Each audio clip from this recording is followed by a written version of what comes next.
சிவபக்தர்களே, ஒரு நிமிடம் அமைதியாக இருங்கள். நான் சொல்லப்போகும் இந்த வார்த்தைகள் ஒவ்வொரு சிவபக்தரும் கண்டிப்பாக தெரிந்து கொள்ள வேண்டிய ஒரு முக்கியமான விஷயம். சிவபெருமானை நம்புவது ஒரு சாதாரண விஷயம் அல்ல. அது ஒரு நம்பிக்கை, அது ஒரு ஆன்மீக சக்தி, அது ஒரு வாழ்க்கையை மாற்றும் ஒரு பெரிய வழி.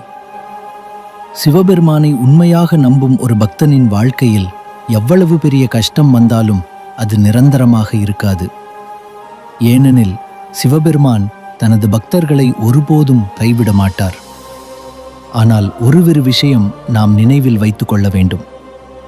சிவபெருமானை நம்புவது கோவிலுக்கு செல்வது மட்டுமல்ல, நல்ல மனசு வைத்திருப்பது, யாருக்கும் தீங்கு நினைக்காமல் இருப்பது, உண்மையாக வாழ முயற்சிப்பது, இதுவே உண்மையான சிவபக்தியின் அடையாளம்.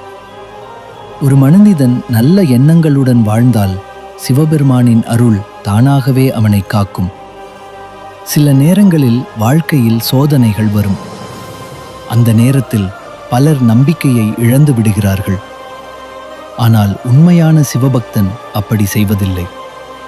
அவன் மனதில் ஒரே ஒரு வார்த்தை இருக்கும், அது ஓம் நமசிவாய. இந்த ஒரு மந்திரம் எவ்வளவு பெரிய சக்தி கொண்டது என்று பலர் நம்புகிறார்கள்.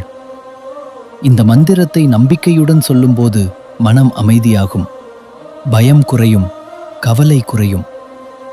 அதனால் ஒவ்வொரு சிவபக்தரும் ஒரு நாளில் குறைந்தது சில முறை இந்த மந்திரத்தை சொல்ல வேண்டும். காலை எழுந்ததும் அல்லது இரவு தூங்குவதற்கு முன் ஒரு நிமிடம் மனதை அமைதியாக வைத்து சொல்லுங்கள், ஓம் நமசிவாய. இந்த மந்திரம் உங்கள் வாழ்க்கையில் நல்ல மாற்றத்தை கொண்டு வரும். சிவபெருமான் அருள் உங்கள் குடும்பத்தையும் உங்கள் வாழ்க்கையையும் என்றும் காக்கட்டும். ஓம் நமசிவாய. ஓம் நமசிவாய.